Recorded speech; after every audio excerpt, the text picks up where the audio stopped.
Muchos hemos leído tantas veces Juan 3:16 que hasta lo hemos memorizado, pero no hemos reflexionado en la grandeza de este amor. En este pasaje de Juan, considerado el pasaje más importante de toda la Escritura, Juan declara la verdad más importante para todo ser humano, porque nos enseña la grandeza del amor de Dios, que estuvo dispuesto a darnos a su único Hijo para demostrarnos que tanto nos ama. En la película John Q vemos a Denzel Washington que está dispuesto a que le saquen el corazón para salvar a su hijo pequeño. Esto nos demuestra que nosotros a lo sumo sí podríamos dar nuestra vida por un hijo, pero ¿estaríamos nosotros dispuestos a dar la vida de uno de nuestros hijos para salvar a un asesino, a alguien malo? Hablemos de personas que han cometido los pecados más grandes del mundo. ¿Estaríamos dispuestos a dar la vida de uno de nuestros hijos? ¿Por qué inicia Juan con esta frase? ¿Por qué? ¿Qué significa de tal manera? Pues vayamos a leerlo. Juan 3:16 nos dice: porque de tal manera amó Dios al mundo, que ha dado a su Hijo unigénito, para que todo aquel que en él cree no se pierda, mas tenga vida eterna. Que el Señor bendiga su palabra. El infinito amor de Dios se manifestó de una forma infinitamente gloriosa. Este es el tema del texto de oro que se ha hecho tan querido a los hijos de Dios.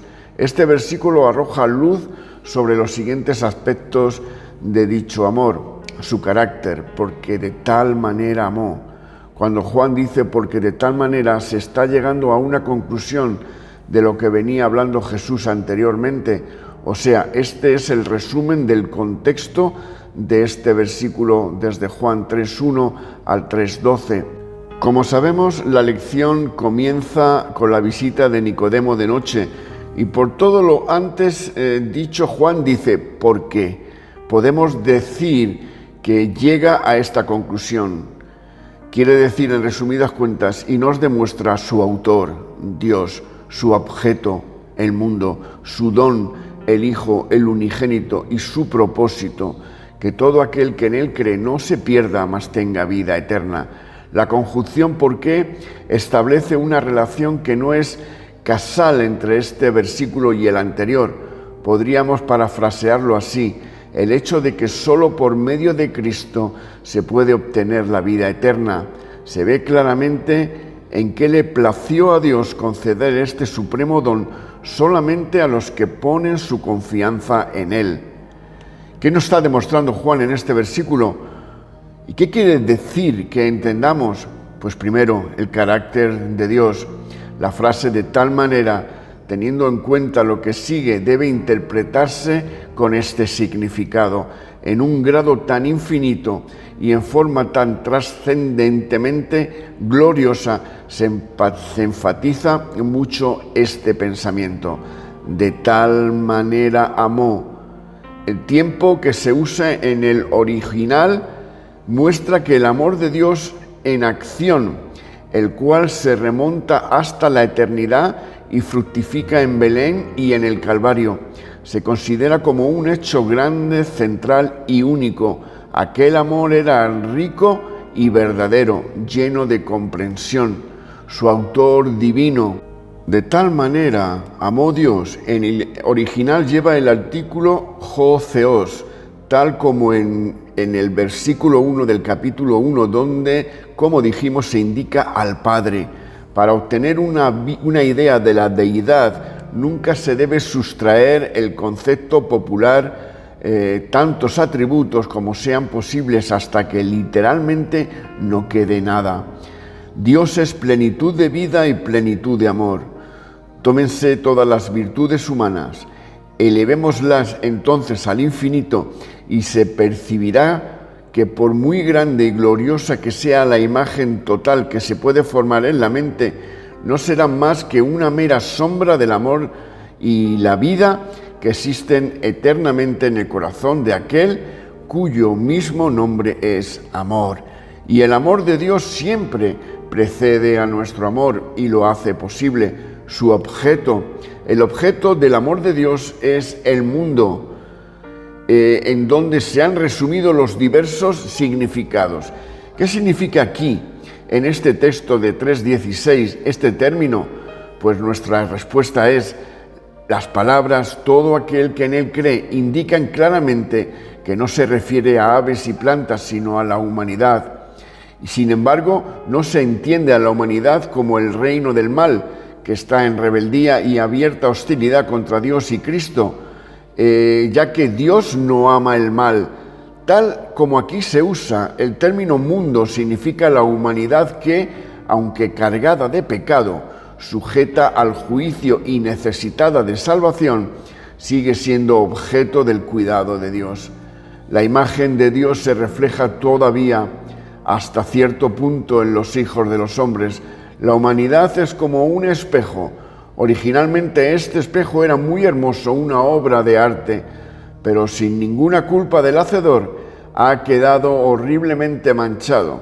Su creador, no obstante, aún reconoce su propia obra. Teniendo en cuenta el contexto y otros pasajes en que se expresa un pensamiento similar, es probablemente que en este texto esta palabra indique la humanidad caída en un sentido internacional, o sea, hombres de toda tribu y nación, no solo judíos, sino también gentiles. Esto concuerda con el pensamiento expresado repetidas veces en el cuarto evangelio, incluyendo este mismo capítulo, que revela que la ascendencia física no tiene nada que ver con la entrada en el reino de los cielos. Su don, que dio a su Hijo el unigénito.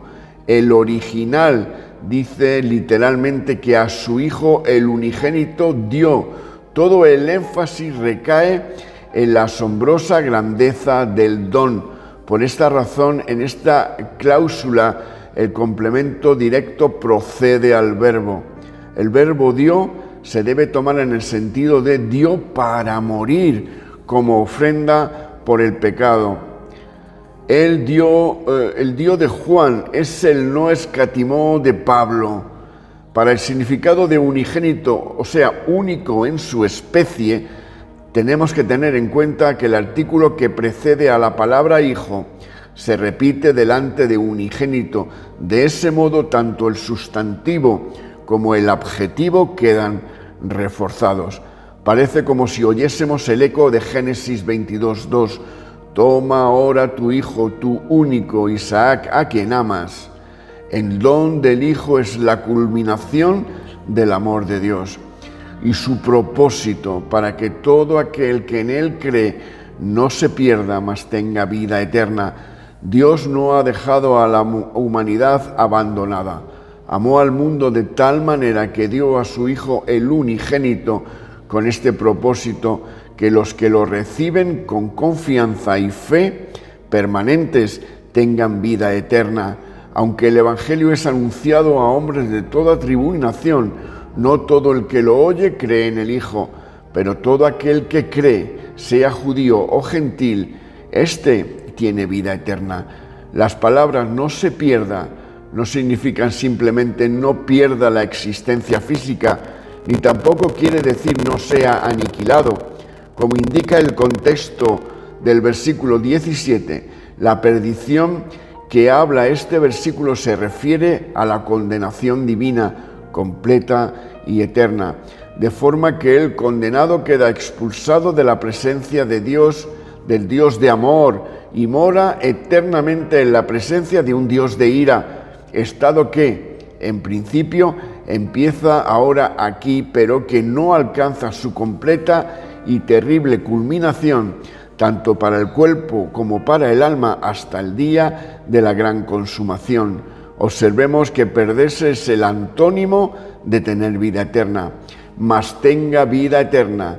Sobre el significado de vida, la vida que pertenece al futuro, al reino de gloria, pasa a ser posesión del creyente aquí y ahora. Es decir, en principio, esta vida es salvación y se manifiesta en la comunión con Dios en Cristo, en la participación del amor de Dios, de su paz y de su gozo. El adjetivo eterna aparece 17 veces en el cuarto evangelio y 6 veces en Primera de Juan, siempre acompañando al sustantivo vida. Indica, como ya hemos hecho notar, una vida que es diferente en calidad de vida, que caracteriza a esta era presente. Se trata realmente de una vida eterna que nunca termina. Para recibir esa vida eterna se debe creer en el unigénito Hijo de Dios, pero es importante darse cuenta de que Jesús menciona la necesidad de la regeneración antes de hablar acerca de la fe. La obra de Dios dentro del alma siempre precede a la obra de Dios en que el alma coopera. Y puesto que la fe es, por consiguiente, el don de Dios, su fruto, la vida eterna, es también el don de Dios. Dios dio a su Hijo. Dios nos da la fe para aceptar al Hijo. Él nos da la vida eterna como recompensa por el ejercicio de esta fe. A Él sea la gloria por siempre, jamás.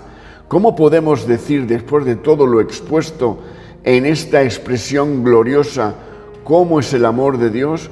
¿Cómo nos ha amado? ¿Qué tan grande es su Dios? ¿De qué manera nos ama? ¿Le amamos nosotros como Él nos ama? La respuesta es: Dios es el amor.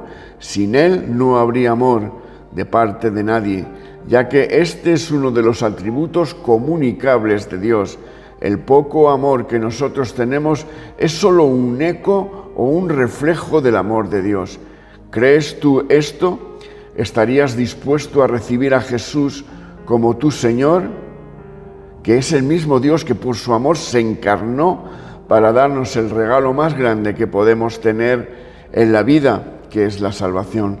Ánimo, porque el Señor sigue esperando a la puerta de nuestro corazón a que le abramos la puerta, le digamos que nos reciba como pecadores que somos, para estar morando con Él como hijos de Dios, por siempre, por una vida eterna que no tiene fin.